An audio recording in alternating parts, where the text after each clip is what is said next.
Ils m'ont envoyé un texto, ils m'ont dit votre facture sera un peu plus élevée que d'habitude, vous voulez vous voulez une facilité de paiement? Et je me suis dit, mais c'est de combien? Je vais sur le truc, je vois 800 et quelques. Ah ouais, électricité et gaz. Ah, c'est pas. Putain, mais j'avoue. Ah, c'est pas beau, hein. C'est pas beau du tout. C'est carré, je vais pouvoir niquer mes morts. Bienvenue dans CKR, nouvel épisode, trop content de vous retrouver comme chaque semaine. Comme dans un groupe WhatsApp, on va discuter entre nous. Pourquoi pas discuter? Ça, moi, j'aime bien dire ça. On va discuter avec Dr Hamza qui est là. Salut. J'ai ma chérie Gaëlle à la réal et au montage. On a aussi Farajou au make-up, le showrunner Mourad. Ouais.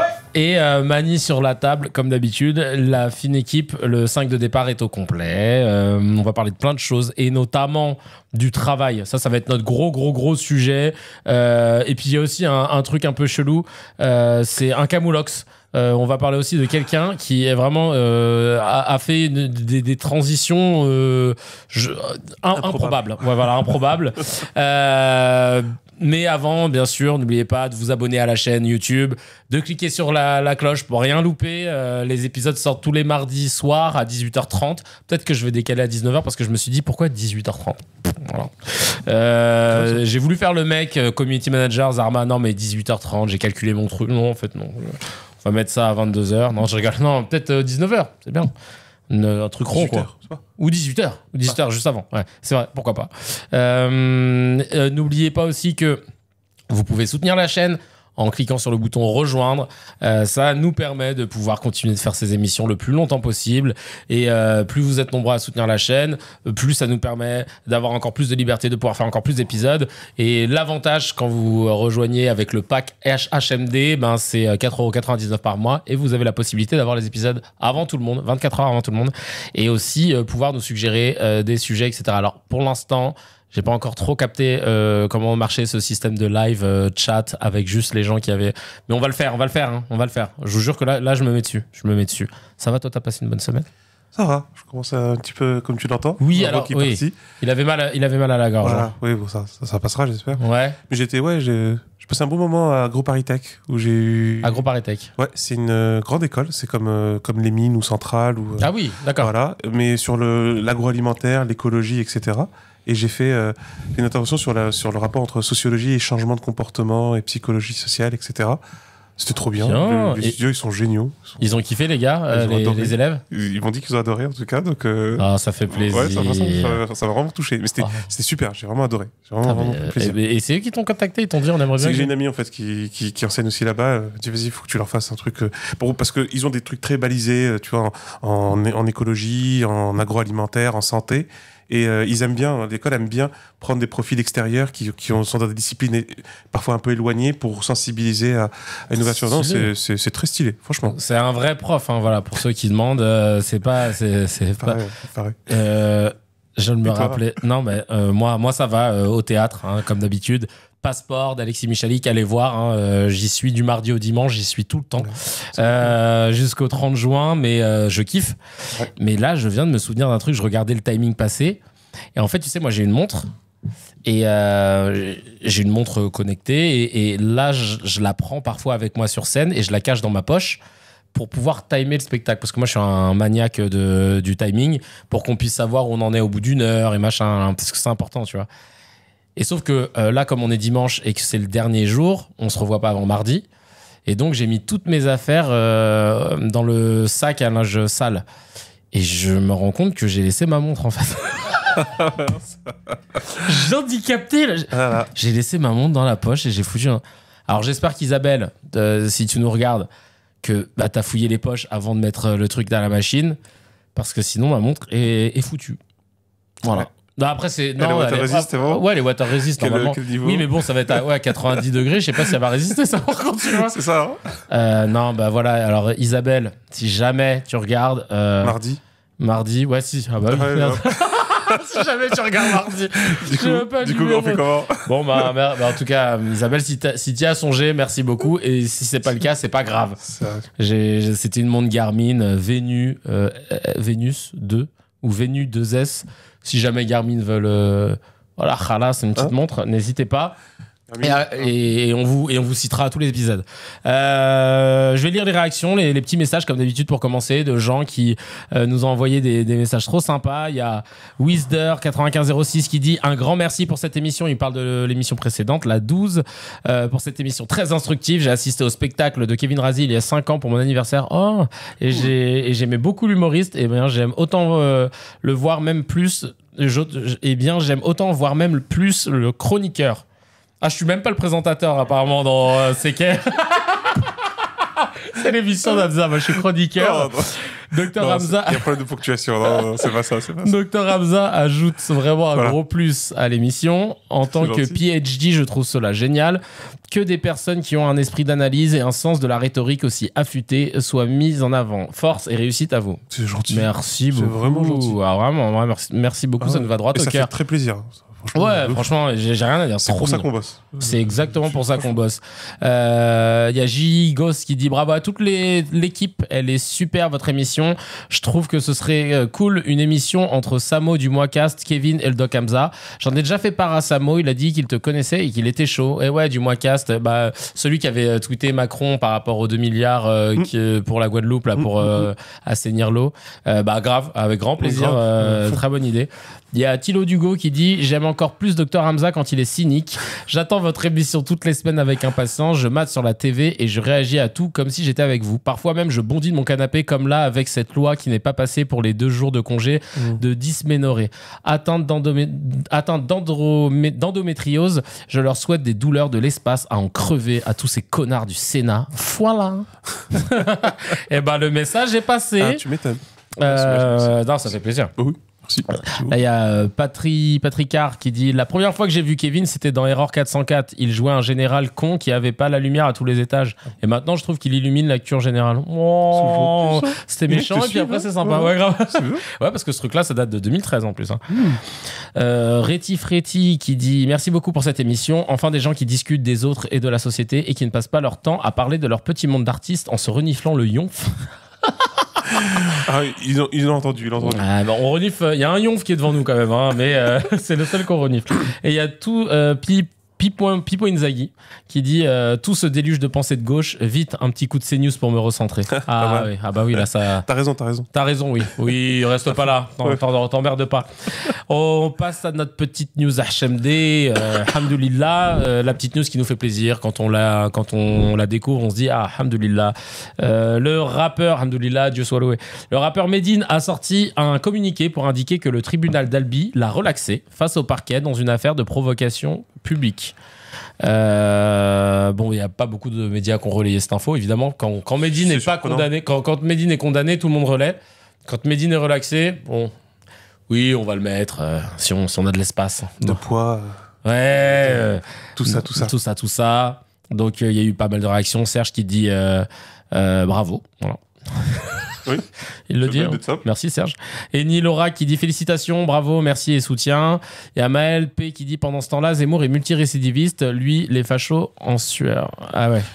Oui, parce que Zemmour, on en avait parlé, a été une nouvelle fois condamné cette semaine par la Cour d'appel de Paris pour provocation à la haine contre les migrants. Ça, c'est une confirmation d'ailleurs, c'est une confirmation pour la nation. Oui, c'est ça. Et ça, c'est confirmé, 15 000 euros d'amende. Mais il sera invité, quoi, tu vois, il n'y a pas de boycott. D'ailleurs, si je dis pas de bêtises, là, du coup, mais là, ça revient dans mes souvenirs de la différence de ce qu'on appelle des instances police, correctionnelle, assise. 15 000, c'est qu'il est en correctionnel. Et s'il est en correctionnel, c'est un délit. Et si c'est un délit, c'est un délinquant. Ah, donc on peut l'appeler Zemmour le délinquant. Oui. Aïe. C'est un délinquant, c'est un voyou. Espèce de délinquant, va. Moi, j'ai jamais aimé les délinquants, grave. Espèce de délinquant, va. Zemmour, c'est trop un délinquant. Moi, je traîne pas avec les délinquants. Faut les virer, les délinquants, il paraît. Ah, au QTF, non ? Ah ouais, au QTF. Alors là, je suis désolé, les obligations de quitter le territoire pour les délinquants. Je suis désolé. Il y a un truc que j'ai lu, là, que Morane m'avait balancé, et je trouve ça scandaleux. Je vous explique. C'est la Française des Jeux qui vient de réaliser un bénéfice de 2,6 milliards d'euros, d'accord ? Voilà. Total Énergie. Française des Jeux, ça appartient en grosse partie à l'État. On l'a vendu, il paraît, mais je ne sais pas si on l'a vendu entièrement. Pas entièrement, j'avais regardé, pas entièrement. Mais voilà. On va vérifier. Gratos, sur le coup. On l'a vendu, pour moi, c'est gratos. Ouais, mais bon, allez, vas-y. Total Energy vient de réaliser un bénéfice de 20 milliards d'euros. J'en mets pour eux. Et le meilleur pour la fin, EDF réalise un bénéfice record de 10 milliards d'euros. 10 milliards d'euros de record pour EDF. Et là, je pense tout de suite à la facture que j'ai reçue, moi. Moi, je suis chez qui déjà ? Je sais plus. Enedis, j'en sais rien. Je sais plus. Bref, j'ai reçu une facture de fou malade de 850 € sur 2 mois ou un truc comme ça. Un truc. Et en fait, ils m'ont envoyé un texto. Ils m'ont dit votre facture sera un peu plus élevée que d'habitude. Vous voulez vous voulez une facilité de paiement ? Et je me suis dit, mais c'est de combien ? Je vais sur le truc, je vois 800 et quelques. Ah ouais, ça fait mal, électricité et gaz. Et je sais, bah ouais, là, ça a bien augmenté. Et en fait, tout a augmenté dans l'énergie parce que guerre en Ukraine, machin, mon cul sur la commode. Surtout. Et surtout, mon cul a vraiment fait tout augmenter apparemment. Et le problème, c'est que c'est pas normal que EDF réalise 10 milliards d'euros. De bénéf. C'est pas le chiffre d'affaires. Hein. De bénéf. C'est pas normal. Parce que normalement, si eux, ils nous ont augmenté l'électricité, c'est parce que ça leur coûtait plus cher. Paraît-il. Donc, il fallait équilibrer. Donc, normalement, EDF, cette année, enfin 2023, aurait dû dire on était au point mort, on s'est démerdé. Voilà, on gère. Voilà. On gère. Allez, on a fait plus 504 €. Voilà, tu vois, genre. Parce qu'on a vraiment géré. On gère vraiment, tu vois, voilà, quoi. On se paye un repas chaud. Mais là, 10 milliards. Ouais, c'est pas mal. Donc, en fait, je comprends App. Il y a un truc qui rentre pas dans mon logiciel, c'est que à quelle heure, nous, on a tous payé des augmentations de fou malade sur nos factures d'électricité et de gaz pour que eux, derrière, ils soient là en mode on a fait un petit bénéfice. Sachant que là, pour le coup, EDF, récupéré entièrement par l'État. Et ouais, récemment. Donc là, les 10 milliards, c'était pas les 10 milliards qui manquaient, là Il y a pas une info comme quoi il y avait 10 milliards qui manquaient quelque part. Ah oui, c'est vrai que Macron, il avait dit qu'il fallait on va se faire un bénéfice. Ah non, c'était le maire, c'était Bruno Le Maire qui avait dit... Parce que là, en fait, c'est nous, là. C'est nous qui venons faire un bénéfice. Ouais, nickel. Alors, donc c'est bon. Bon, c'est bon, alors, pas besoin de... sujet. C'est bon. Nickel. Ah, voilà. Allez, tu peux cocher, hein. Vas-y. C'est bon, alors c'est bon, dans ce cas, c'est bon. Je pense qu'il a pas dû faire gaffe, Bruno Le Maire. Il a pas eu le mémo. Il a pas vu les stats. Il est pas allé voir la... Il a pas eu le temps. Il a pas eu le temps, miskin. Il est en ce moment, parce qu'il y a sa fille qui déménage et tout. Sa Fiat Panda et tout. Ouais, la Fiat Panda, il est obligé de... Il s'est pris une prune, machin. T'as pas le choix. Difficile. Trop dur en ce moment pour lui. Donc là, voilà, Bruno, t'inquiète. C'est bon, les 10 milliards, tu les cherchais. On les a trouvés. C'est beau. T'es bien, hein. T'es bien, ça va. On va, avant d'attaquer notre sujet principal, évidemment, petit mezze, petite news à partager entre amis avant de commencer. Dormir à Paris, là, pendant les JO, ça va être une dinguerie. Hein. Le tarif moyen, j'ai vu ça, là, d'une nuit de location à Paris pendant les JO 2024 sur Airbnb, Abritel et Booking, selon l'Icaon Imo, qui font des analyses de location et des prix des locations. Ça va de 621 € la nuit dans le 20e arrondissement à 2361 € la nuit dans le 8e arrondissement. Et les prix peuvent augmenter. 621 dans le boulevard Ney, en fait, normal. Ouais. Et 2361 Miromesnil, par exemple. Ouais, ou rue de Rome. La nuit, ouais. Mais qui ? Imagine le jour. C'est le mec qui a rien compris. Non, mais... mais qui ? C'est surtout ça, la question. Qui va payer ça ? Les JO du peuple. Ah, tu m'étonnes. Ah, ça va être très populaire. Ah, c'est populaire à ce les gars, ça va être populos, hein. C'est populos, hein. Alors là, c'est... C'est presque comme la fête de l'humain. Il y a Sidi qui dit pour un appart du Crous qui fait 5 mètres carrés. Non, mais c'est une dinguerie. C'est vrai parce qu'ils avaient viré des étudiants du Crous, là. Donc, c'est vrai. C'est marrant, ça revient tout le temps, là, les JO dans ces CKR, mais c'est parce qu'à chaque fois, on apprend des dingueries, tu vois. Ah, mais là, pour le coup, on est sur un marathon jusqu'au JO. Hein. Ah, bah jusqu'au JO, on va voir. Vous allez voir. Ah ouais, ça va être beau. Wheezy Boy qui dit ça donne l'envie d'aller en vacances et de mettre l'appartement en location. Bah, comme. Bon investissement. Ça, bon investissement, c'est clair. Bah, là, rapide. Tu rembourses pas mal. Hein, il y a Soukou qui dit 2000 € la nuit. J'espère que tu participes aux Jeux Olympiques aussi. J'espère que t'as une médaille, ouais. Mais de ouf. On te donne une médaille même à ce moment-là, je pense. Mais ouais. Renseignez-vous, je pense qu'il doit y avoir une médaille. Non, je sais pas à quoi ça va ressembler ces JO. Ça fait flipper. Qui paye une nuit à 2360 ? Bah, je sais pas. Sachant que tu vas pas vraiment faire une seule nuit. Bah non, ouais, tu viens au moins une semaine. Là là. Et c'est Poutine en fait qui va venir. Non mais je sais pas. C'est obligé. Et tu sais que d'ailleurs en parlant des JO du peuple là, des galères autour des JO, il y a Teddy Riner là qui a dit qu'il avait eu le droit qu'à 2 places pour sa famille pour les JO. Ah bah là du coup je suis pas très surpris parce que elle est à combien la place en fait à ce compte-là. Je crois que c'était 300 et quelques euros sur certains trucs. Ça c'est les phases. Je crois que les premières phases, il paraît que les trucs tout pourris, Faut dire la vérité. Hein. Ouais. Oui, pardon, l'esprit du sport, du jeu, machin, tout ça. Mais non, en fait, hein, les éliminatoires du saut à la perche ou des pongistes, bon, on vous aime, hein, mais ça va être difficile quand même. Hein, on sait tout ça, vous avez les audiences, hein, on est au courant. Donc, c'est du 100 balles. Hein. Putain. Ouais, c'est du 100 balles, ça. Donc, en gros, je veux dire, finale de basket. Putain, ça finale du 100 mètres tout court, du 100 mètres haie. Je me pose vraiment la question, c'est combien ? Finale de judo, parce que pour le judo, c'est très suivi. Hein. Ouais. Donc, franchement, j'ai dit finale, hein, donc je n'ai pas dit même éliminatoire. Ah non, ça va monter en mode Super Bowl. J'aimerais bien qu'on sache. Faudrait qu'on regarde. Ouais, faudrait qu'on regarde. Mais en fait, le problème, c'est qu'on a surtout des reventes maintenant. C'est dur d'évaluer le prix initial. Le prix initial, en plus, je crois qu'il fallait que tu sois sur une liste d'attente, que c'était un peu une galère. Parce que moi, j'ai des potes, ils sont fans. Ils ont pris des places. Ils ont pris n'importe quoi. Hein, juste, ils voulaient voir. Vraiment, ils se sont mis sur des listes d'attente. Voilà, bon, on lançait de poids. Voilà, je te jure, échec. Ouais. J'ai tout là. En mode Black Mirror, il y a une entreprise en Chine qui a développé des IA pour remplacer les morts. En gros, c'est un jeune ingénieur qui est à l'origine de cette technologie. Il a mis au point après le décès de sa mère parce qu'il se sentait coupable. Il dit je me sentais coupable de pas assez avoir passé de temps avec ma maman avant son décès et d'avoir consacré trop de temps à mon travail. Donc, quand j'ai entendu ses premières paroles, j'ai eu l'impression de moins me sentir coupable. Donc, en gros, c'est une IA qui tu lui fais bouffer des vidéos de ta maman. C'est vraiment Black Mirror. Et puis après, du coup, l'IA va parler comme ta maman, avec la voix de ta maman. C'est Black Mirror. Il y en a plein qui ont dit ça. Parce que dans Black Mirror, il faut savoir que dans la série, ils avaient imaginé ce truc-là. Sauf que quand tu payais un peu plus, à la base, c'était juste une messagerie qui t'envoie des mails comme la personne défunte. Et après, si tu payes un peu plus, il te ramène un mannequin. Oui.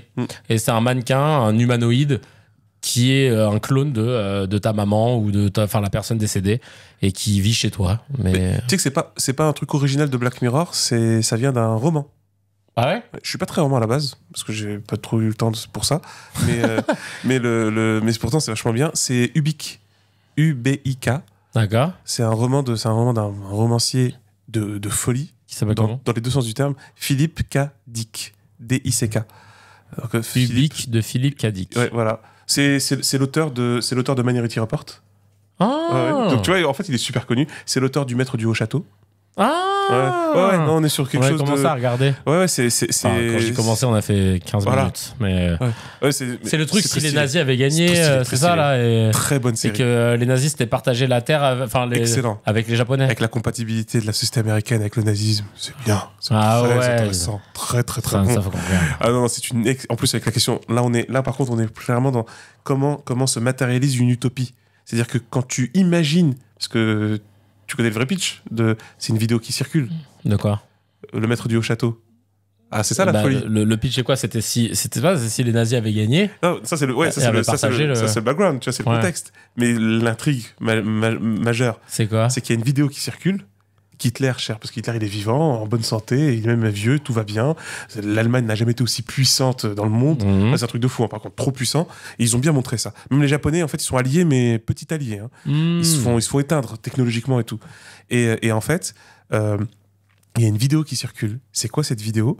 C'est une vidéo de notre réalité à nous. C'est-à-dire là où les nazis perdent et les alliés prennent Berlin et les soviétiques aussi. Donc, en fait, tu dis, mais elle vient d'où cette vidéo ? Et donc là, ce qui est fort, c'est que c'est pas leur réalité, mais ça représente une idée qui pose problème pour l'occupant. Parce que ça peut faire germer. Et c'est même carrément ce que ça produit. C'est trop bien. Ah, c'est stylé. C'est un génie, hein, Philippe K. Très tourmenté parce que il était vraiment parano dans le sens réel du terme. Hein, psychologiquement, c'est compliqué pour lui, mais c'est un auteur de génie.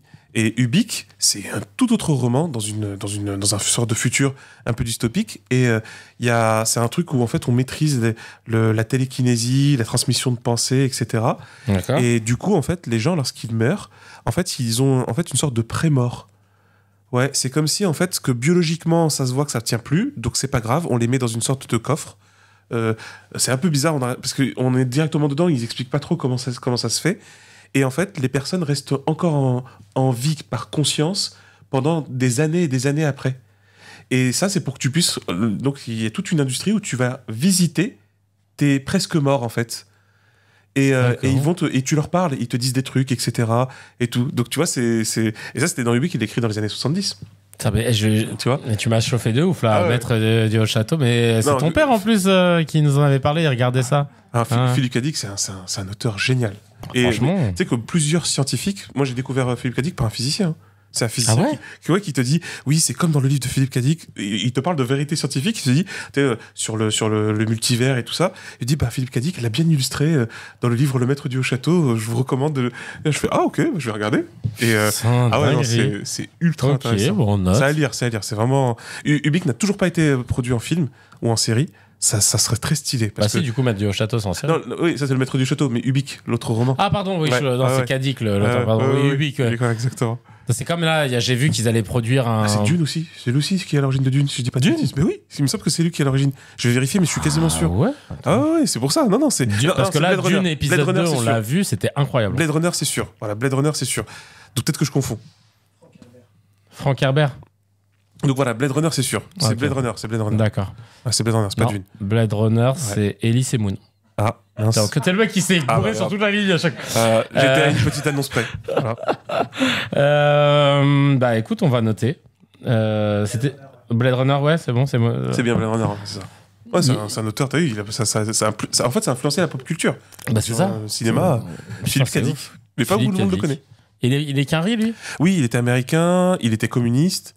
Ah, merde. Ouais, donc c'était en plus Chaud, pendant en plus. l'époque du macartisme et tout. Ah ouais, c'était- donc. C'était très difficile. chaud C'était en pour lui. Californie, donc très parano aussi, tu vois. Ah oui, bah tu m'étonnes. ouais. Il y avait de quoi. Oui, il y avait vraiment de quoi par contre. Il y a eu il y a quelqu'un Camille Gumir qui dit super bonne idée de ne pas ressentir ses émotions au top de la santé mentale. En plus, les gens traumatisés qui n'acceptent pas leur traumatisme, c'est tellement plus simple de leur faire ce que l'on veut et puis ça évite les arrêts de travail. On en parle après. Le cynisme, toi, ouais, merci. le Mais cynisme, oui, ouais. c'est vrai, c'est vrai. Il y a Je suis d'accord. Achille qui dit bah c'est carré, je vais pouvoir niquer mes morts. Il voulait juste sur ça va alors. On t'a laissé sortir, ça va? Tout va Voilà, bien c'est bon, la vanne est sortie, il est content. Il y a une étude qui a révélé que la France pourrait atteindre ses objectifs climatiques en réduisant de moitié sa consommation de viande. Donc pour atteindre nos objectifs, il faudrait qu'on se prive encore un peu plus. Voilà. Pendant que Total peut totalement détruire Voilà. Les conteneurs et tout ça. l'écologie, voilà, ça.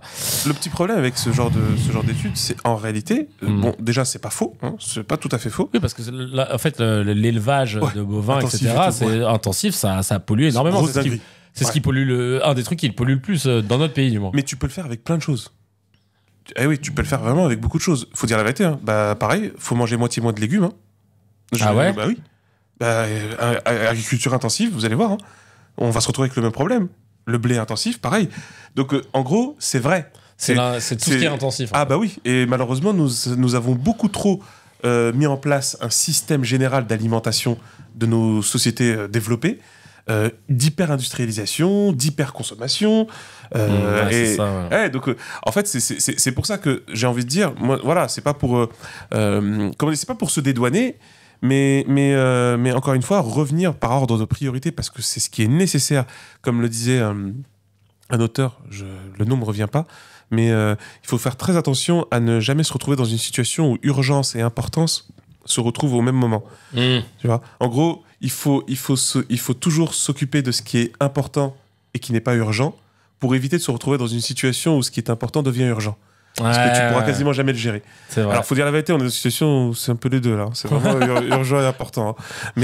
Mais voilà, c'est encore une fois, là-dessus, moi, en tout cas, je suis assez opposé à ce qu'on appelle l'écologisme culpabilisant. Ouais, Je pense que c'est pas... Déjà, ça marche pas. Là, par contre, pour psychologie sociale et tout ça, ça marche pas. Ça marche vraiment pas. Les gens vont même s'énerver. Hein. C'est-à-dire qu'ils vont même protester. Tu sais, à un moment donné, quand tu es en train de penser à ton découvert, à ton loyer, etc., et qu'après, on te dit « Mais il faut faire attention à son bilan carbone », tu veux que je le mette tout ton bilan carbone, en fait, tu vois. Donc, à un moment donné, et encore une fois, hein, alors que là, faut dire la vérité, l'écologie va impliquer et implique nécessairement un vrai bouleversement politique. Et c'est pour ça que quand on parle des questions politiques, en fait, on est dedans. Hein. La vérité, c'est que tout ce que nous avons fait comme dégâts écologiques, c'est parce qu'il y a eu un défaut de démocratie. On n'a pas voté pour la voiture et pour le diesel. Hein. Ouais. Hein, on s'est pas concerté, hein, on s'est pas mis tous d'accord en disant faisons des forages de fou parce que comme ça il y a du pétrole illimité. On n'a pas voté pour envahir le Koweït et ensuite se dire voilà c'est super on va récupérer du pétrole à gogo. Tu vois pareil pour la République démocratique du Congo. on s'est pas tous mis autour d'une table en se disant et si on pillait en fait des richesses en plein cœur de l'Afrique. Non, mais les dirigeants du monde. Voilà, c'est ça. Tu vois, voilà, c'est ça. Donc c'est pour ça, c'est que tu vois, à chaque fois on revient à peu près aux mêmes choses. Qui décide, pourquoi, et ensuite qui paye. Parce que moi, on m'a appris que c'est ceux qui décident qui payent. Hein. Je sais pas, hein, c'est ce qu'on m'a dit. Hein. On n'a pas l'impression. Voilà, ceux qui fassent la commande. Mais c'est marrant ce que tu dis par rapport au diesel, parce que ça, c'est un truc que je disais, même sur scène, j'avais un sketch là-dessus. Je disais, mais pendant longtemps, le diesel, c'était le fleuron de l'industrie française. Et ils nous ont tous dit, parce que moi, mon père, qui a bossé chez Renault, quand j'étais petit, il disait toujours, de toute façon, si tu prends une voiture, c'est le diesel, parce que tu fais plus de bornes avec un plein, parce que c'est une voiture qui tient plus longtemps, etc. etc. Ça, c'est vrai, en plus. C'est génial, machin. Et après, vrai, et du jour au lendemain, ouais, c'est toujours vrai. Et du jour au lendemain, ils te disent, ah merde, je suis désolé, en fait, ça pollue. Donc, faut plus que t'aies de diesel. Et toi, t'es là, tu fais, bah, moi, j'ai acheté un diesel, je fais comment? Des merdes. Très vite même. Et je peux pas la revendre. Ah bah c'est con. C'est con. Bah ouais, je sais. Bon, on fait une prime à la casse, hein, t'as compris? Ouais, c'est ça. Et en fait, t'as envie de dire, bah, moi, vous me dites de mettre du diesel, je mets du diesel. Là, maintenant, vous me dites, il faut pas. Demain, tu nous dis, mets des fraises Tagada dans le réservoir, on va en mettre. Parce qu'on n'a pas une marge de manœuvre dessus. Et d'ailleurs, parce qu'il y a même une loi qui t'interdit de mettre autre chose que du carburant autorisé par l'État dans ta voiture. C'est exact. Donc tous ceux qui avaient trafiqué leur moteur pour pouvoir mettre de l'huile de friteuse, de machin et tout, ils prenaient des amendes. Ou ceux qui faisaient marcher des véhicules à l'eau, etc. Tu pouvais prendre des amendes parce que normalement t'as pas le droit. T'imagines? C'est-à-dire qu'on t'interdit de trouver une solution. C'est beau l'écologie. Hein. Mais non, mais c'est une dinguerie. C'est magnifique, hein. L'écologie participative. Super. Non, franchement, c'est une dinguerie. Non, c'est là qu'il y a plein de trucs qui clochent, ça va pas. Il y a PRZ, un commentaire qui dit laissez-nous tranquille, on veut manger de la viande. Et si vous voulez bouffer du soja et des cafards, c'est votre problème. Ne cassez pas les couilles. Il y a Zone de Confort qui dit déjà qu'on mange plus de fruits et de légumes à cause du prix. On mange quoi? Nos crottes de nez? Ah, attention, ne donne pas d'idée. Hein. Ouais, grave. Fais attention. L'entraîneur allemand qui a déjà commencé, là, Joachim Löw, pendant la Coupe du Monde, on s'en souvient. Anna Venomize qui dit vu le prix que ça coûte aujourd'hui, c'est sûr qu'on risque même de réduire la consommation de viande à zéro, je te jure. Mais je dis, mais ils le feront pour les légumes aussi. Hein. Ouais, je te jure. Si vous êtes très rationnel, vous allez voir. C'est ça. Et Silverdome qui dit pas suffisant, il faudra aussi vivre dans des grottes et se déplacer pieds nus. Non, mais cheval, une fois, tu te rappelles, t'en avais parlé, tu disais, cheval, ça serait peut-être. Très bien. Retour à. Ouais. Moi, le 18e siècle, mais en plus stylé, j'ai pas un problème fondamental. Chronique Bridgerton, façon, là. Ouais, les fringues étaient plutôt pas mal. Ouais, grave. C'est juste les mœurs sociales qu'il va falloir un peu changer. Ouais, voilà, c'est ça. On se débarrasse un peu du colonialisme, du racisme. Ouais, voilà, c'est ça. Du sexisme, et puis après, ça devrait se faire. Camoulox, c'est ça le fameux Camoulox dont on voulait vous parler. Camoulox the fou. Hein. Aux USA, il y a une détenue transgenre qui s'identifie comme musulmane et qui purge une peine de 55 ans de prison dans une prison pour hommes, pour avoir étranglé à mort sa belle-fille de 11 mois. Oh, et elle a déposé plainte contre le religieux de la prison car il lui est interdit de porter le hijab en dehors de sa cellule. Elle réclame $150 000. Donc alors attends, je résume. Faut la refaire, donc c'est un mec qui a fait une transition et qui est devenu une femme. Ok. Très bien. Et qui, de plus, s'est converti à l'islam. Et donc, du coup, comme c'est... poser cette question quand, mais c'est pas grave. Quand, à quel moment? Ouais, sinon, c'est compliqué. Donc, il s'est converti à l'islam et donc il veut porter le hijab. Sauf que dans la prison, on lui dit, on lui a interdit de porter le hijab et donc, du coup, il porte plainte. Enfin, elle porte plainte. Elle demande $150 000. Mais cousine, frère, t'as étranglé un bébé. Ferme-la, non? Enfin, je veux dire, joue-la low profile en vrai, quoi. T'es là en train de vouloir inverser la sauce, mais. Je pense qu'on n'est pas sur un cas très stable cognitivement. Non, je pense que ouais. Je pense que cette personne se cherche. Va pas lui demander pour qui elle va voter là. Elle se cherche. Il y a Zaé en commentaire qui a dit c'est un épisode de South Park ça. Et RZ qui dit c'est quel Pokémon ça? Oh les bâtards. C'est méchant. Et blablabla qui dit un gosse de 11 mois étranglé et elle veut gratter du fric mais péter de rire le culot un peu. Non mais c'est ça. C'est plutôt ça qu'il faut relever, j'avoue. Compliqué quand même. Ouais. Très compliqué. Sans ça, mais après ils aiment trop porter plainte et tout, c'est dans la culture. Après j'avoue, je vais voir ça dans le délire. Pourquoi on lui interdit de porter le hijab? Ouais, c'est pas. Non, c'est une prison pour hommes justement. Non, c'est dans une prison pour hommes. Ah ouais. Et oui. Donc tu vois du coup, t'as vu, c'est bizarre. Hein. Parce que par contre au States, c'est vrai, il y a le truc de la liberté religieuse, comme c'est un sujet que j'ai pas mal travaillé dessus, mais il y a la liberté religieuse, donc c'est bizarre qu'on lui empêche de faire ça, vu que c'est religieux. C'est vrai, j'avoue, on rigolait. Après, Après, En vrai, on va faire un mouvement pour la soutenir. Non mais après, justement, c'est pour ça qu'elle est pertinente l'info sur le bébé de 11 mois. Qu'est-ce qu'elle va faire du hijab. Ah ouais, putain, ouais. Parce qu'en prison, on peut être très créatif en fait. Hein. Ah ouais, c'est vrai. Un bout de tissu, bout de tissu que tu tiens, etc. Une brosse à dents, mon pote, c'est une arme de destruction massive. Exactement. Donc tu vois, je sais pas. Tu vois, je me pose vraiment la question. C'est vrai que c'est chelou. Non, moi, alors après qu'elle veuille mettre le hijab ou pas, ça, je m'en fous. Mais c'est vrai que de réclamer $150 000, t'as envie de dire. Ouais. Doucement. Oui, mais tu sais que je pense que c'est ça, c'est porte-plainte pour offense religieuse, un truc comme ça. Je comprends pas. Dernière news dans le Metzé, là c'est l'ONU qui alerte sur le risque d'explosion du nombre de décès d'enfants à Gaza. Il y a un nouveau rapport de l'UNICEF qui est tombé, de l'OMS et du Programme alimentaire mondial. 90% des enfants de moins de 5 ans sont touchés par au moins une maladie infectieuse. Infectieuse. Infectieuse. Ouais, en fait. Mec, nul à chier. Une situation que dénonce l'UNRWA, l'agence de l'ONU pour les réfugiés palestiniens, qui insiste sur le caractère catastrophique de la situation humanitaire à Gaza, où des enfants souffrent de malnutrition, de manque d'eau potable et où la propagation rapide des maladies infectieuses mène à de nombreux décès. Et c'est une dinguerie. Parce que là, on parle de ça parce que la situation dure depuis un petit moment maintenant. Et en plus, on a eu un énième veto des États-Unis pour le cessez-le-feu à Gaza. Et quelqu'un avait souligné qu'ils envoyaient toujours les États-Unis des représentants afro-américains. Ouais, c'est vrai sur ce. Ouais. J'ai remarqué, dans toutes les questions. Sympa. Belle image. Grave. Je sais pas pourquoi ils font ça. Style, ça passe. Non, ça passe mieux, tu sais. Très ambassadeur.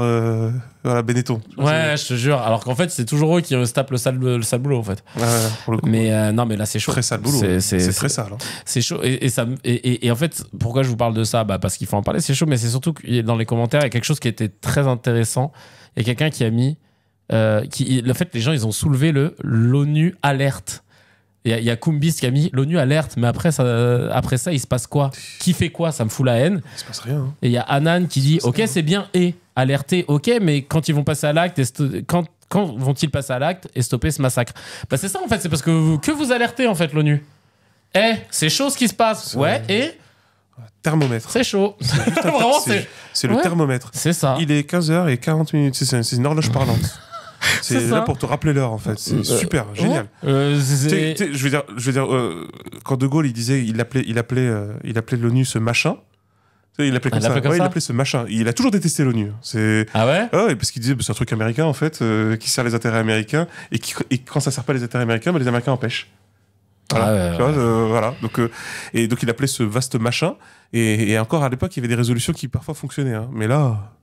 C'est terrifiant, c'est gravissime. Non, je vais pas trop parler, je suis en sursis. Je vais faire le fou, mais franchement, c'est scandaleux. Je te jure, ça rend vraiment fou. C'est gravissime. Mais les gens ne se rendent pas compte. Hein. Enfin, honnêtement, les populations mondiales se rendent bien compte de ce qui est en train de se passer. Et ça va être gravé dans le marbre, dans toute notre histoire et dans l'histoire humaine, d'une manière ou d'une autre. Et les conséquences, elles viendront. C'est une loi de l'histoire. Ça a toujours été comme ça, de toute façon. Quand on arrive dans des atrocités, des extrémités pareilles, on pense que c'est très facile, quand on étudie l'histoire, de se dire suis-je ou serais-je du bon côté de l'histoire. Là, de manière claire et définitive, le bon côté de l'histoire est parfaitement défini et le mauvais côté est parfaitement défini. Ceux qui continuent, ils veulent continuer de jouer à semblant on sait pas, c'est pas très clair, mais voyez, vous comprenez, il faut voir. Non, il y en a pas deux, hein, il y a pas de perspective, il y a pas de il y a pas vraiment de nuance. Et c'est pas nous qui avons décidé de tout ça.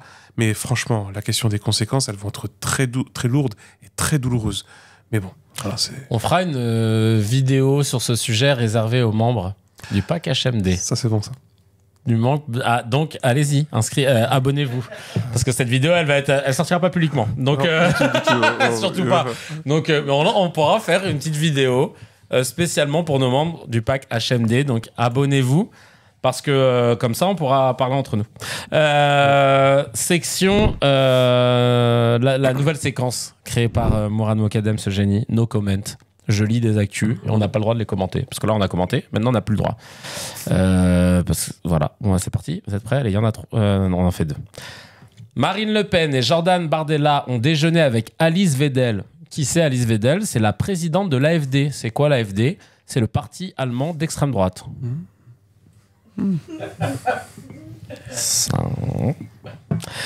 Le fils de Nadine Morano, poursuivi pour délit de fuite, mise en danger de la vie d'autrui et conduite sous cocaïne sur l'A31, a été condamné à 8 mois de prison avec sursis. Et on va passer voilà, on passe au thème du jour. Alors celui-là, putain, j'avais trop hâte d'aborder le sujet avec vous. Tu veux te moucher? Vas-y. Le thème du jour, les entreprises britanniques qui ont testé la semaine de 4 jours vont en grande majorité prolonger l'expérience. Waouh. En gros, la différence se voit au quotidien chez les salariés. Selon un patron qui a expérimenté la semaine de 4 jours, il a dit: les employés arrivent au travail au début de la semaine, le lundi, après avoir eu 3 jours de repos, beaucoup plus positifs et avec beaucoup plus d'énergie.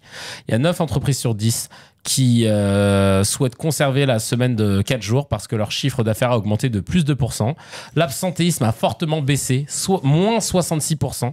Et le nombre de candidatures a explosé, plus 88%. Et l'étude menée au Royaume-Uni révèle des améliorations significatives en matière de santé physique et mentale. Mais c'est charmé. C'est charmé.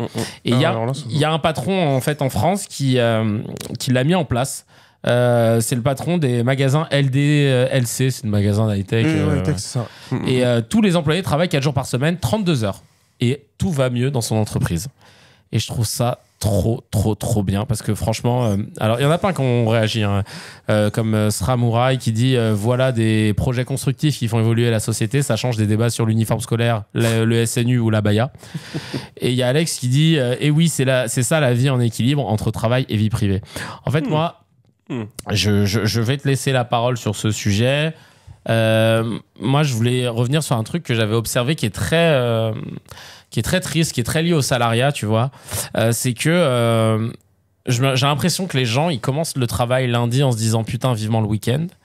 Et qu'arrivé le week-end, ils se disent putain, vivement là, les vacances que j'ai posées là dans 2 mois. Et quand ils sont aux vacances, ils se disent putain, là, c'est à rentrer là. Et je me pense déjà aux prochaines vacances de machin, de la Toussaint et tout. Et ça, c'est symptomatique parce qu'en fait, la dernière fois avec Gaël, on était dans la voiture et on écoutait la radio. Et il y avait un animateur radio qui fait du flux, c'est ceux qui sont tout seuls et qui animent, tu sais, pendant la journée. Puis juste, il parle entre toutes les 3 chansons. Et le mec, il parlait que du week-end. Il disait, les gars, ça y est, plus qu'un jour avant le week-end, je sais pas ce que vous avez prévu de faire. En tout cas, nous, on va se mettre un petit Kendrick Lamar posé. Puis après, tu l'écoutes le lendemain. Les gars, plus que 6 heures avant le week-end, je sais pas ce que vous avez déjà prévu de faire là ce week-end, mais ça va être génial. Ok, ça y est, c'est le décompte là, plus que 1 heure avant le week-end. Et tu te dis, mais putain, le frère. Et le lundi, il va dire, oh là là, putain, c'était génial le week-end. On va vous ouais, le lundi, ça va être un peu dur, hein, parce qu'on sort du week-end, donc on va vous mettre un bon petit son pour tenir. Hein, le lundi, on sait que c'est pas facile.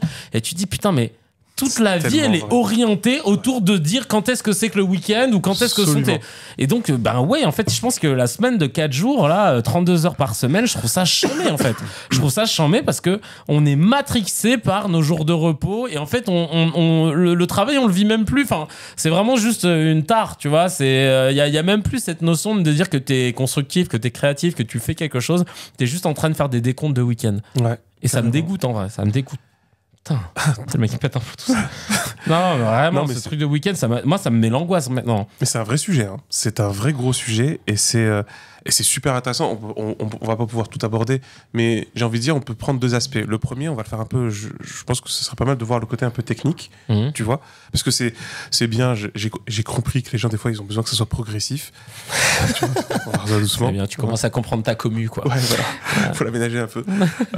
Non, mais parce que, sérieusement, c'est très intéressant de voir que, tu sais, au départ, quand il y a eu la proposition des 35 heures, il y a eu évidemment montée de bouclier de la droite, mais il y a eu aussi une montée de bouclier, parce que donc ça venait de la gauche, hein, évidemment, et il y avait aussi une montée de bouclier, même des gens qui travaillaient. Tu vois, parce que il y a un phénomène qui est normal si on veut comprendre un peu le monde et les gens. C'est qu'en général, même quand on fait un truc un peu de merde, hein, je parle en termes de travail, on est attaché à son boulot. Tu vois, on est attaché à ce rythme, à ce que ça représente, dans sa vie, à cette sorte de réalisation sociale, tu vois. Ça te donne un statut dans la société. Exactement. Quel que soit d'ailleurs le rang et tout. Hein, vraiment. Ça te et place. ça donne du sens. Enfin, tu sais, ça donne du sens. Hein, parce tu que sens que pas grand sens. Hein. Je me permets juste de couper parce que tu sens que ça te donne du sens et tu t'en rends compte le jour où tu es au chômage. Ouais. Et c'est là que tu te rends compte que putain, quand tu dis que t'as pas de boulot, t'as l'impression d'être une merde de la société. Ouais, comme on le dit souvent en sociologie, tu vois, quand les gens ils se présentent nom, prénom, et ils disent ce qu'ils font. Ouais, c'est vrai. Tu vois, c'est alors qu'ils vont pas dire voilà, nom, prénom, et puis ensuite ils disent et puis j'aime beaucoup. Ils vont pas parler de leur passion au premier. Ouais. Tu vois, ils commencent d'abord par ce qu'ils font, par leur travail, par leur quotidien. C'est normal. Puis t'as vu la place que ça prend dans ta vie. Ouais, c'est clair. Ce qui, j'ai envie de dire, vu la place que ça prend dans notre vie, ça serait quand même pas mal de se poser la question quelle est sa légitimité, comment on doit la passer, comment on doit la vivre, est-ce qu'on doit la subir ou est-ce qu'on doit la réaliser, tu vois, tout ça. Et donc, quand il y a eu cette proposition de 35 heures, pour aller sur le côté technique, c'est pour ça que 32, c'est pas révolutionnaire de fou. Hein. Ouais. On peut faire mieux, hein, mais moi je suis très partisan, enfin je vais le dire d'ailleurs. Mais quand il y a eu 35 heures, donc regarde, les gens qui travaillaient, la plupart des gens qui travaillaient, sans que ce soit même des gens qui peut-être même votaient à gauche, disaient ouais, 35 heures quand même, parce qu'ils pensaient tout de suite, ce qui est normal, réduction de salaire. Et c'était aussi évidemment la menace que la droite a passée de vous allez faire perdre leur pouvoir d'achat aux travailleurs, vous ne voulez plus récompenser le travail, les gens veulent travailler plus et vous les empêchez. T'as compris que c'était ça ensuite les slogans de travailler plus pour gagner plus. Exactement. Sauf que quand on y est passé et qu'on l'a mis en place et tout, tu vois, la loi, tout le monde a kiffé. Hein. Quand je dis tout le monde. Hein. Et la droite aussi, elle fait non, c'est bon, on revient pas là-dessus. Oh, si, c'est très très bien. Restons 35, c'est parfait. Parce que surtout quand on a mis. Parce que ça a permis deux choses, pour faire vite. Hein. La première, ça a permis, en fait, de réduire le temps de travail en maintenant le salaire, ce qui est une augmentation mécanique du salaire. Tu vois, ton salaire ne bouge pas, mais tu travailles moins. Donc, du coup, c'est une augmentation de salaire. C'est là que tu vois la part importante de la disponibilité. C'est ça dont tu parlais. La disponibilité, c'est central dans la question du rapport au travail et à la société. Ouais. Et la deuxième chose, le chômage, en fait. Si des gens... faisons un cas extrême, parce que par exemple, c'est le cas de l'ingénierie. C'est le cas dans l'ingénierie, qui est une grosse part quand même, qui reste quand même une part relativement importante dans le monde du travail quand même. Hein. C'est pas la plus importante du tout, hein, mais c'est quand même assez parlant. Et c'est surtout celle qui vote beaucoup en plus, hein, beaucoup trop d'ailleurs. Imagine 70 heures de travail par semaine, parce que c'est quasiment ça des fois hein, pour certains. Si tu passes à 35 heures, tu coupes en deux la part d'un actif. Donc, la personne qui travaille une semaine, elle ne fait que la moitié du travail. Donc il nous faut l'autre moitié. Donc tu recrutes quelqu'un. Donc t'imagines ce que ça fait quand tu fais ce genre de loi, quand tu réduis le temps de travail, tu crées de la place. Sans baisser les salaires. Sans baisser les salaires, ça c'est super important. C'est pour ça qu'il faut aller sur ce levier-là, tu vois, la question de... Faut lâcher la thune à un moment donné, les gars. C'est ça, On va pas tourner autour du pot, on va falloir lâcher la bille. Faut littéralement. Et donc, tu vois, sur cet aspect technique, c'est pour ça que quand parce qu'il y a eu ce projet-là, même dans la dernière présidentielle, etc., il y a des partis politiques qui continuent encore d'appuyer là-dessus, et ils ont bien raison. Là, ils suggèrent 20 heures. De passer à 20 heures. C'est hyper stylé. C'est très très bien. C'est demander à des profs, hein, ils vous diront, c'est pas mal. Donc, mais après, les profs, attention, ils travaillent chez eux. Hein. parce que ça aussi. Il faut corriger les copies. Il faut tout préparer les cours. Il faut se calmer. Hein. Aussi, les gens qui pensent que c'est des flemmards, les profs. Hein. Pas du tout. Hein. Alors là, pas du tout. Donc concrètement, 20 heures, t'imagines, de 20 heures à 35 heures, de 35 pardon, à 20 heures, t'imagines, tu crées 15 heures. Et 15 heures, concrètement, il faut les remplir. Il y a quelqu'un qui les fait pas là. Donc il faut quelqu'un. Hop, emploi. Tu vois, au moins, ne serait-ce qu'à, comme on dit, à court terme et moyen terme, tu règles un gros problème sur l'employabilité et donc sur le chômage. C'est vrai. Si on veut sérieusement lutter contre. Tu vois, si on veut sérieusement lutter contre. Mais c'est là qu'après, j'arrive maintenant sur l'autre dimension. Maintenant, on va rentrer un peu plus dans le fond. Déjà, dites-vous une chose, c'est que la sociologie, c'est l'un des aspects qu'elle a le plus exploré, le plus étudié, le plus travaillé, la sociologie du travail. Donc, je pourrais pas du tout lui rendre justice en parlant quelques minutes sur ce sujet. Mais déjà, si vous voulez un peu vous introduire, d'ailleurs, j'ai appris qu'un excellent livre qu'on lit beaucoup en fac de sociaux sur le travail qui s'appelle L'Établi de Robert Linhart. Donc, c'est L'Établi de Robert Linhart. Il y a un film qui est sorti. Récemment, qui me semble reprend le livre. C'est un peu choquant, faut le lire, hein, ou voir le film. En fait, il infiltre une usine Renault à Boulogne. Et oui, mon père a bossé là-bas. Ouais, c'est chaud. Ah ouais. Quand il y a les témoignages, ouais, c'est chaud. Les fils ethniques et tout, ouais, c'est très chaud. Ah ouais. C'est très très chaud. Le fait que si t'es un noir, littéralement, si t'es un noir, tu vas travailler dans les tâches lourdes et pénibles à l'extérieur. Si t'es un arabe, tu vas travailler à l'intérieur dans les tâches répétitives et abrutissantes. Et si t'es un blanc, t'es tout de suite contre-maître. T'es là, tu vas... C'est un truc de fou. Non, c'est choquant. T'es là, non, c'est pas vrai. Si, c'est vraiment vrai. C'est choquant de fou. Ah, vraiment. Putain. Ouais, c'est beau. Là. J'en parlais à mon père, du coup. Ah, qui a bossé ça là-bas. va être douloureux. Mais, Ouais. mais voilà, c'est un vrai sujet. C'est un livre excellent, l'établi. Il y a Travaux de Georges Navel aussi qui parle c'est romancé, donc c'est vachement bien. C'est assez facile à lire. Et il y a aussi La clé à molette de Primo Levi. Ça, c'est à la fois très drôle et très profond. Primo Levi qui a vécu dans les camps de concentration. En l'occurrence, un des camps où il y avait écrit Le travail rend libre. Hein. Ah ouais, c'est sympa l'ambiance. Hein. Donc c'est pour ça que justement, c'est là où je veux en venir. C'est que faites attention à une chose, il y a travail et travail. Et ça, c'est un vrai sujet. C'est-à-dire que, j'ai envie de dire, méthodologiquement, on va le séparer en deux mots, si tu veux. Tu as le travail, avec un grand T, et l'emploi. La quasi-totalité des gens aujourd'hui, dans nos sociétés contemporaines occidentales, ne vivent que l'emploi et très peu le travail. Et pour être très clair, je vais le faire très vite, des artistes travaillent. Les gens dans des bureaux sont dans un emploi. D'accord. Je résume encore mieux, les bullshit jobs, comme dit David Graeber dans son livre Bullshit Job, voilà, très très très bon livre, très bon auteur, il faut lire tous ses livres, Anthropologie anarchiste. Ah. Ouais, David Graeber, c'est un bon... Au commencement était 3 petits points, avec David Graeber et un autre auteur, qui est un excellent livre sur l'histoire de l'humanité liée à la production et au travail. Truc de fou. Excellent bouquin. D'accord. Vraiment excellent bouquin. David Graeber te dit que 80% des boulots sont des bullshit jobs. C'est quoi un bullshit job ? C'est un boulot qui sert à rien. Qui n'apporte ni de sens à celui qui le fait, ni à ceux qui en bénéficieraient. Voilà. J'ai un projet, faut que je le rende au bout de 3 jours. Et puis ensuite, je me souviens, toi, je vais demander ça déjà. J'ai bouclé mon projet, donc maintenant je me relance sur un autre projet. Ouais, super, mais ça sert à quoi ton projet ? En fait, ça fait avancer les statistiques du marketing, de machin, de l'étude de marché. Au final, c'est du vent, en fait. Et en vrai, le Covid l'a révélé. Quand on s'est tous retrouvés chez soi, télétravail, voire parfois plus de télétravail, on a fait, du coup, en fait, tu sers à quoi ? C'est vrai que fondamentalement, j'ai pas le sentiment d'avoir un sens profond dans l'existence. Tu sais, ça provoque un vrai émoi, même aux États-Unis. Aux États-Unis, ils ont une vraie culture.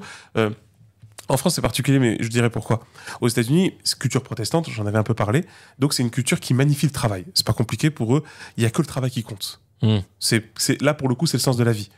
Ce qui, pour moi, je considère que c'est un vrai problème. Mais bon, parce que c'est très limité comme sens de la vie. Donc, du coup, tu vois, en fait, ils travaillent pas pour vivre, ils vivent pour travailler. D'accord. C'est pour ça que ça les dérange pas plus que ça d'avoir 3 travails. J'ai bien dit 3 travails, pas 3 travaux, parce qu'on n'accorde pas le travail-emploi. Et donc, et pourtant, t'as des gens, ils ont 3 travails et ils dorment dans une voiture. Ouais, c'est vrai. Donc, si les gens veulent bien se situer sur une chose, c'est que comprenez bien une chose. Et donc, ça, c'est pas le travail, ça, c'est l'emploi. Et l'emploi ne paie pas. Le travail, si. Et quand je distingue l'emploi et le travail, je distingue en fait la valeur qu'on lui apporte et la valeur que ça t'apporte. Il y a les deux, en fait. Ouais. Un pompier fait un travail. C'est même ce qu'il fait, c'est du travail, du vrai travail. Pourtant, tu sais que la plupart des pompiers ne sont pas payés. Ils ne sont pas payés pour ça. C'est des volontaires. C'est pas tous, hein. Mais il y en a, c'est des militaires, ceux qui sont engagés, mais la plupart des pompiers volontaires, c'est bénévole. Hein.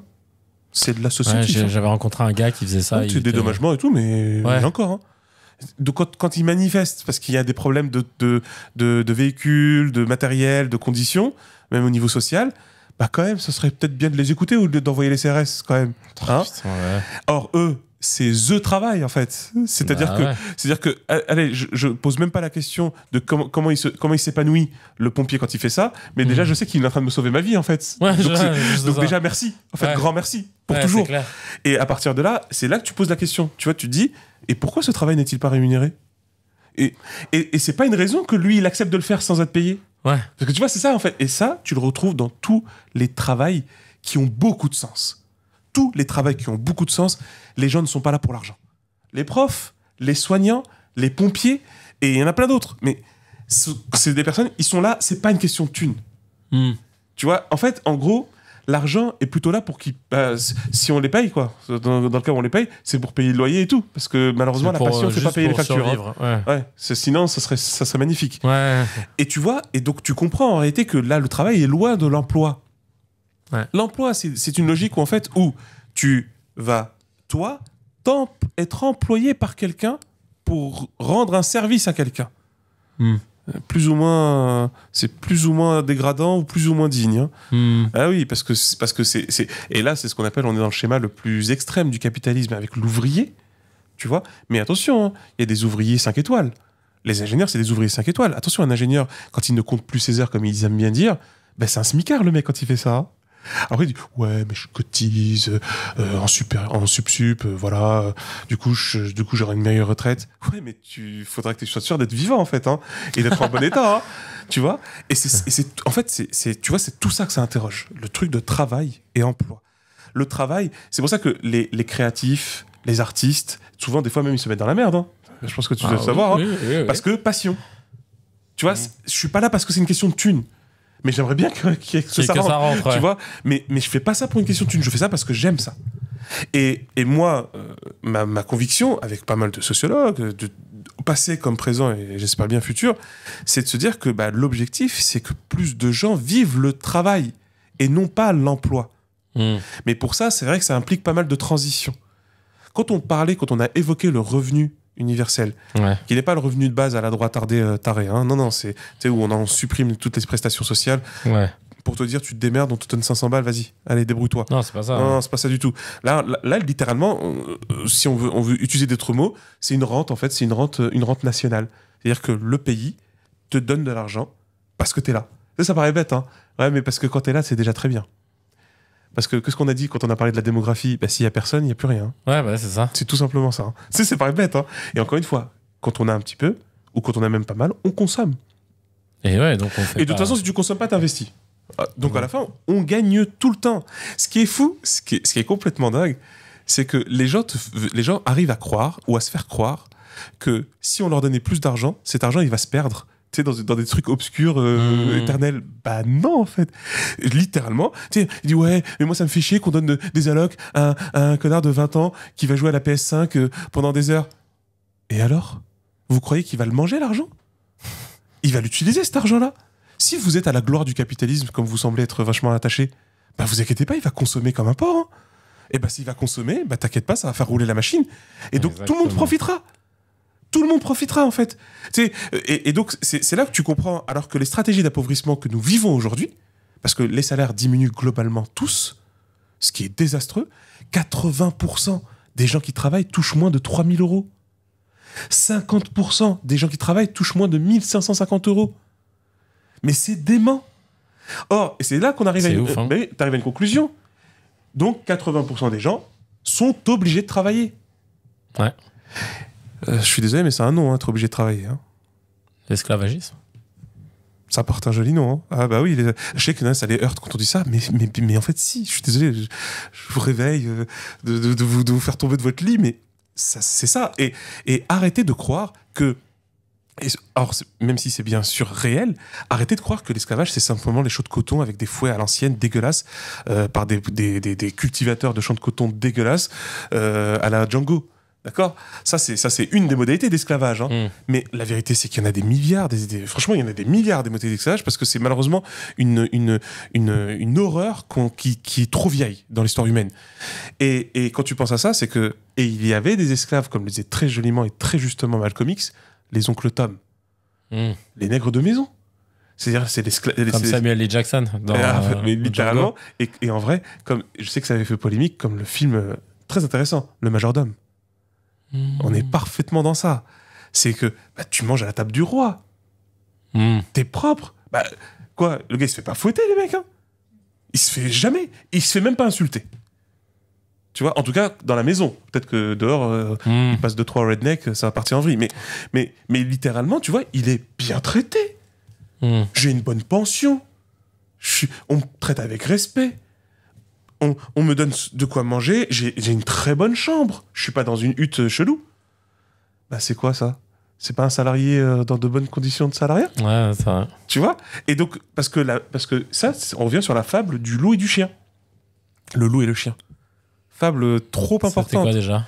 C'est en fait, t'as un loup qui est en galère, je le fais en résumé, Ouais. qui est en galère, il arrive comme ça vite fait, et là d'un coup il s'arrête, il voit dans une propriété, il voit un chien, comme le dit, c'est très joliment dit par La Fontaine, il le décrit, un dog, mais pas simplement un dog bien entretenu, bien gras, posé et tout. Je me souviens qu'avec certaines illustrations, elles étaient très belles là-dessus.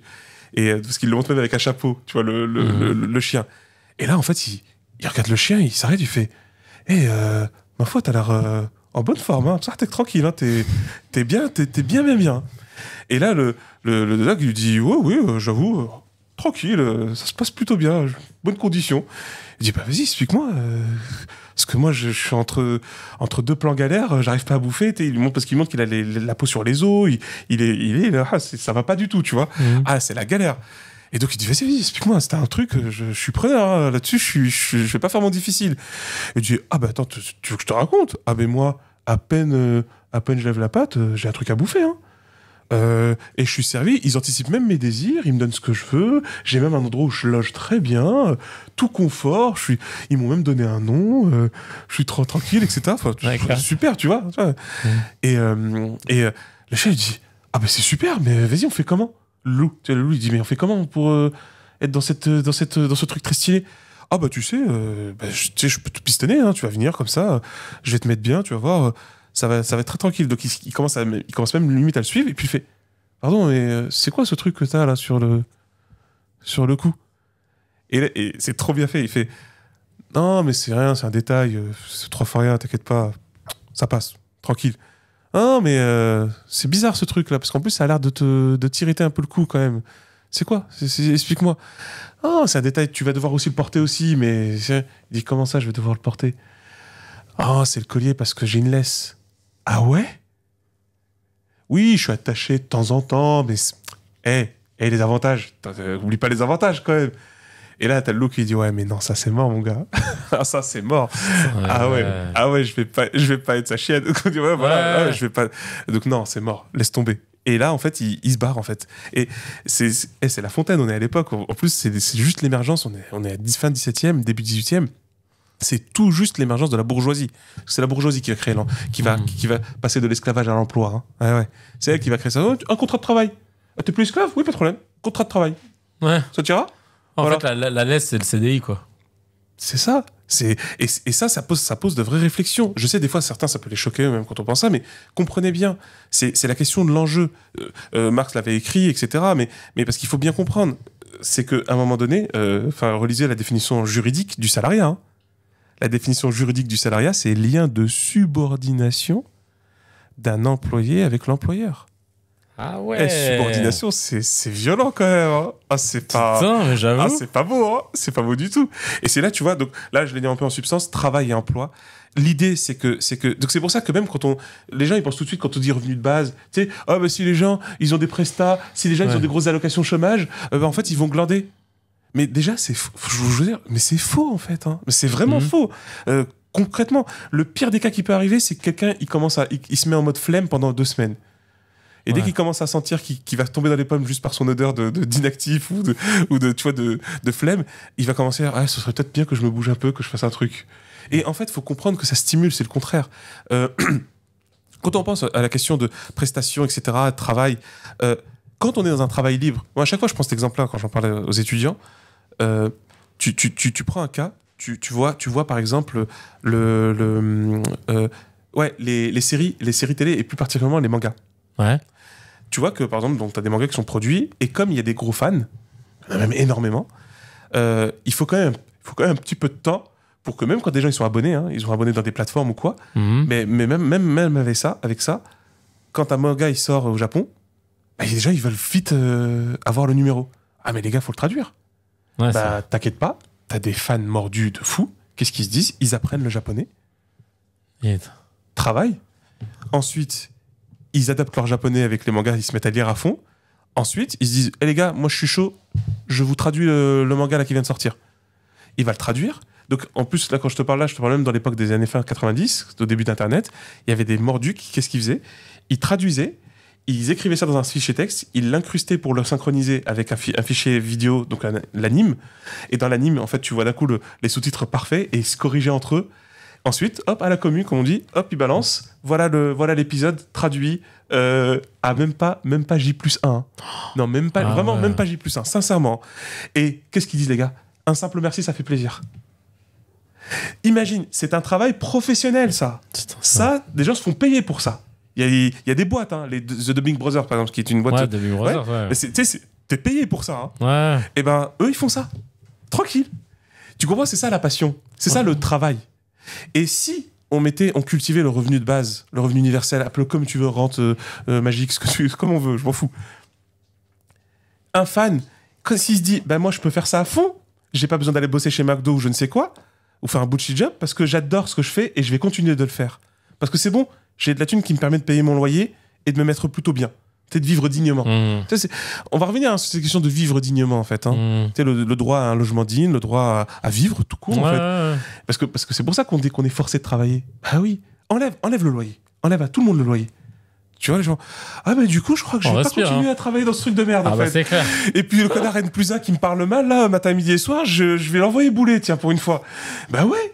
Et donc le mec qui fait les fansubs, comme on dit, les sous-titres de fans, tu vois, il fait les sous-titres, donc il est content, il a sa rente, il est content, hop, il le publie. Lui, il dit juste un merci. Mais t'as les gars, il fait hey gars, ça me fait trop plaisir que t'as fait ça, tiens, je t'envoie, tiens, les Tipeee là. Ouais, des Tipeee. Ouais, tiens, je t'envoie. Des tips. Et tu sais c'est quoi le pire? Mais on sait tous comment ça se passe, parce que ça existe déjà. Mais les gars, il va dire ça sert même pas pour moi. Moi, c'est bon, j'ai mon truc, je suis bien. Donc je vais l'utiliser pour avoir un meilleur matériel. Pour faire un truc mieux, pour me connecter plus rapidement, pour pouvoir faire des effets et faire ça synchroniser plus rapidement, etc. etc. Toujours, ça serait investi. T'imagines le cercle vertueux, le cercle vertueux que ça crée? C'est génialissime. C'est ça le sens du travail. C'est ça le travail par reconnaissance sociale. C'est ça la rémunération qui en fait n'est plus une rémunération, c'est juste de la reconnaissance sociale, don contre don, comme disait Mauss. Tu vois, c'est t'as fait un truc, franchement ça me touche, j'apprécie beaucoup ce travail-là. Vas-y. Et l'autre il va dire mais j'ai pas besoin. Ouais mais moi ça me fait plaisir. En gros, moi je m'en fous. Moi ça me fait plaisir. Enfin, ce serait beau qu'on arrive à là. Hein. Mais tu sais qu'en plus le pire, il est déjà là ce truc. Il faut juste l'étendre. Il est déjà là. Tu vois. Pour peu qu'on pousse un peu au niveau politique, c'est-à-dire peut-être régler quelques comptes, mais il est déjà là. Et c'est pour ça que tout ça me fait penser. Je t'avais là-dessus sur la magnifique série Severance. Donc Sévérance, qui Apple TV, mais... ou d'autres moyens. Voilà, ou démerdez, IPTV. Voilà, IGG. Voilà. Donc, et concrètement, c'est extrêmement bien fait parce que t'as deux composants t'as même trois composants dans cette série. Sans spoiler, vous inquiétez pas, tranquille. Parce que Severance, ça veut dire dissociation. Ouais, dissociation. Et c'est un truc, c'est dingue. L'idée est géniale. Ah ouais. Vraiment, l'idée est super géniale. En fait, ils font une opération a priori irréversible, qui fait que ils ont réussi à dissocier la part de ton cerveau qui travaille de la part de ton cerveau qui est social dans le privé. Dans la vie privée. Dans la vie. C'est un truc... L'idée, je la trouve vraiment... Et en gros, les protagonistes qui font cette opération-là peuvent aller travailler dans une boîte, et quand ils passent le pas de la porte de cette boîte, qu'ils prennent l'ascenseur, et ben d'un coup, il se passe un truc... Et puis ils oublient totalement leur vie profane, quoi, tu vois, la vie de tous les jours. Mais ils se souviennent de leur boulot, de leurs collègues de travail et de la tâche qu'ils doivent accomplir. Exactement. Et en fait, ils bossent dans une société, on sait pas trop ce qu'ils font d'ailleurs. C'est pour ça que je te dis, c'est la deuxième dimension. La deuxième dimension, elle est excellente parce que c'est du bullshit job à 10 000%. Tu sais, ils prennent des formes qu'ils mettent dans des trucs. Ou des chiffres. Ça n'a aucun sens. Mais c'est ça, en fait. C'est ce que font plein de gens dans plein de bureaux. Des tableaux Excel, etc. Et donc, tu vois, en fait, ces trucs insensés, ils se fixent des objectifs. Ah, tu comprends rien au début, mais tu vas finir par le sentir. Ouais. Tu vois, ils disent ça. C'est excellent. Putain, j'avais pas capté ça. Ah non, mais c'est un bijou sociologique. Hein, parce que la troisième dimension, c'est justement ceux qui ne vivent pas dans l'entreprise. Ils sont un peu perchés. Et ça montre bien, en fait, un peu la bourgeoisie élitiste culturelle qui justement n'est pas obligée d'aller travailler et qui donc en fait elle est complètement déconnectée de ce type de souffrance, de ce type de problème. Donc elle est dans crois en toi, parce qu'il cite le livre là de son beau-frère. C'est trop pourri ce qu'il raconte, ça n'a aucun sens et c'est génial. Mais vraiment tout est bon au niveau sociologique dans cette série. Cette série elle est trop bien, je l'ai rematé. Tu l'as pas vu toi chérie? Ah ouais, il faut. Faut qu'on la mate. Surtout que la saison 2 va bientôt arriver, je laisse pas bien. Mais donc tu vois, voilà, travail, emploi. L'idée c'est que quand on veut que des voix comme la mienne disent que il faut réduire le temps de travail, il faut même réduire le travail de manière générale, ça sera bien pour tout le monde, c'est de l'emploi dont on parle. Parce qu'en fin de compte, le travail, je vous assure, tout le monde, vous toutes et tous, vous voulez travailler en fait. Parce que en fait, vous voulez faire ce que vous aimez. Et je sais qu'il y a des gens tout de suite qui vont se poser, ouais, mais ceux qui n'ont pas de passion, t'inquiète pas pour eux. Toi, occupe-toi de toi, t'as des passions, vas-y, c'est super. Ça aussi, ça m'énerve, le truc de. Et ceux qui vont gratter. Et c'est toujours comme ça, c'est comme le sujet des arrêts maladie là, pour les règles, on pense tout de suite à oui, mais ceux qui vont profiter, oui, mais c'est. On prend toujours ce prisme-là. Oui. Et pour finir, c'est ultra intéressant ce thème du travail, parce que je pense que ça va résonner, je l'espère, dans les oreilles de beaucoup d'entre vous là qui sont en train de nous écouter. Il y a une autre vertu. Alors, on va essayer de conclure, faire très rapide pour pas trop vous tenir la jambe, mais il y a une autre vertu du fait de moins travailler. Et tu m'en avais parlé il y a très longtemps. Tu m'avais dit non, il y a très longtemps. Non, il n'y a pas si longtemps. On s'en fout en fait, Kevin. La vertu d'avoir moins d'heures de travail par semaine, c'est qu'on se concentrerait plus sur nos passions, sur notre vie en communauté. Et oui. Et on aurait plus le temps de s'investir dans la vie politique, par exemple, ou la vie municipale. Et du coup, quand tu travailles moins ou avec moins de jobs pénibles, en fait, on parlait de la pénibilité du travail. Exact. Parce que tu me disais, imagine demain, il n'y a plus de caissière et il n'y a plus de déboueurs. Donc c'est que des trucs automatisés. Il y en a qui disent ouais, mais il ferait quoi? Et toi t'avais dit bah attends, les boueurs, il est pas né et à 17 ans il s'est pas dit putain moi plus tard c'est boueur ou rien, ou alors caissière ou rien, sans dénigrer évidemment ces jobs qui sont essentiels, parce que sans éboueurs on aurait des maladies qui proliféraient partout. Mais ce que je veux dire c'est que c'était pas forcément ton dream job de départ. Donc c'est parce que c'est des jobs pénibles, c'est des jobs pénibles où ta santé en prend un coup. Absolument. Et que ton espérance de vie diminue. C'est pour ça qu'on parle de ça. On parle pas de ce que même ça les caissières assises, hein. Et même les caissières assises, etc. Je dis caissières parce que c'est féminisé, mais... Ouais, voilà, c'est ça, les autres de caisse. Et en fait, Hamza, ce qu'il disait, c'était que, et ça rejoint le travail, si on robotisait ces jobs-là, et donc on permettrait aux personnes de travailler sur d'autres choses, de travailler, pas d'être employés. Exactement. Et ben en fait, en plus, les gens, en général, auraient le temps de penser à autre chose. Tu sais, une fois que tu travailles moins d'heures, que t'es payé pareil, encore mieux si t'es payé plus, oui. Et ben t'as du temps pour toi. Regarde là, on prend la semaine de 4 jours. T'as 3 jours pour Watt. Et en fait, quand t'as plus le nez dans ton emploi, mais que t'es dans le travail, et que t'as des jours off, bah tu peux d'un coup t'arrêter en rentrant chez toi et te dire putain, ce lampadaire il marche pas depuis 4 mois. Chelou, alors que pendant tout ce temps tu t'en foutais parce que tu dis putain il marche pas, tu rentres, tu dois faire à manger aux gamins, machin. Puis là en fait t'as le temps, il marche pas. C'est quoi déjà le mail du maire, je vais envoyer un mail, machin. Et en fait d'un coup naturellement tu t'impliques dans la vie en collectivité et tout, et ça changerait la donne même au niveau des élections présidentielles, etc. Parce qu'on aurait le temps de lire des programmes. Attends, avant de voter je vais lire. Ah ouais, bah non mais j'aime pas le programme, ouais, peut-être que je vais en proposer un autre. Non mais c'est un truc de ouf en vrai. Tu te rends compte que c'est vertueux, quoi. C'est incompatible avec une démocratie, le fait que tout le monde soit occupé. Hein. Et oui, la question de la disponibilité, c'est essentiel en démocratie. D'ailleurs, c'est pour ça, concrètement, la fameuse démocratie athénienne, c'était tous des gars qui travaillaient pas. Hein. C'était que des gars. C'est ça qu'on disait d'ailleurs quand on parlait du Sénat. Hein. C'est juste parce que c'est des gars qui sont perchés. Hein. C'est pas seulement parce que c'est des gars. Et donc, c'est des gars qui travaillaient pas et qui, en fait, compte se retrouvaient entre eux et ils faisaient leur truc entre eux pour tout le monde. Le problème, j'insiste beaucoup là-dessus, c'est prendre des décisions pour les autres, ça c'est non. Voilà. C'est simple, c'est non. Mais sur la question du travail et de l'emploi, regarde, il y a même la question, parce qu'on parlait même de la question de la santé. Il y a, ça par contre très sérieux, excellent livre, et franchement on en fera un sujet. Ouais, vous allez avoir plein de livres dans la description là. Et oui d'ailleurs j'apprécie beaucoup, des fois je vois dans les commentaires certains qui ont acheté les livres et qui ont kiffé par exemple Qu'est-ce que la vie, ça m'a fait oui, ils sont allés voir Tenet. Ah ouais mais ça me fait plaisir de fou ça. C'est bien, c'est une récompense pour, voilà, tu vois, ça récompense. Travail de fou. Et donc le livre dont je parlais, oui, parce que ça sera un sujet qu'on fasse, le sommeil. Ça c'est un gros sujet, c'est un bon sujet. Pourquoi nous dormons? Excellent livre, comme ça sera votre référence avant qu'on en parle. Pourquoi nous dormons? Maintenant il est en poche. Bon, j'aime bien le lire en grand format, mais donc il est en poche, donc ce qui fait que c'est moins cher, ça c'est cool. De c'est Christopher. C'est Matthew. À chaque fois je dis pourquoi je veux rester Matthew Walker. Je crois que c'est ça. Donc c'est Matthew Walker, voilà, c'est Matthew Walker. C'est the spécialiste au sein de l'OMS de la question du sommeil, et il se bat depuis au moins 20 ans pour faire bien monter en puissance et en publicité la problématique centrale pour lui en santé publique du sommeil. Ah, mais des études, c'est incroyable, on découvre. Mais ce livre-là, moi je lis normalement les livres assez vite, j'ai mis énormément de temps à ne faire que la moitié. Tellement il y a de l'information, tellement il y a des pépites. Ouais, pour ça, là, c'était du... Ah, ce livre est un monument, vraiment. Mais c'est choquant, parce que tu dis, ah, c'est quand même sérieux comme sujet, en fait, pourquoi on nous en parle pas trop? Ouais. Parce que lui, justement, il le dit, hein, pour lui, c'est le drame justement des sociétés industrielles, elles ont tué le sommeil. Littéralement. Et il l'a prouvé, hein, c'est simple. Il a regardé quelles sont les villes en Europe où l'industrialisation était tardive, en l'occurrence la Grèce. Et par exemple, un truc qui a sauté, la sieste. Ah, c'est vrai qu'ils siestaient à l'époque. Ah ouais, comme beaucoup des régions méditerranéennes, comme on dit. Bah, en Espagne, je crois qu'il y a... Le Japon l'a introduit, enfin, l'a imposé, hein, c'est te dire. Hein.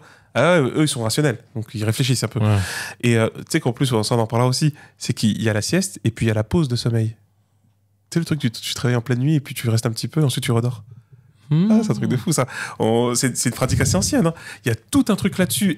Mais ça, il faut qu'on fasse un sujet là-dessus. Ça, c'est parce que ça demande une question de maîtrise du temps, de disponibilité. Et c'est une vraie question de santé. Hein. Alors ça, sans le moindre doute. Donc voilà, j'ai fait le petit teasing. Aïe. Merci beaucoup, en tout cas, Dr Hamza.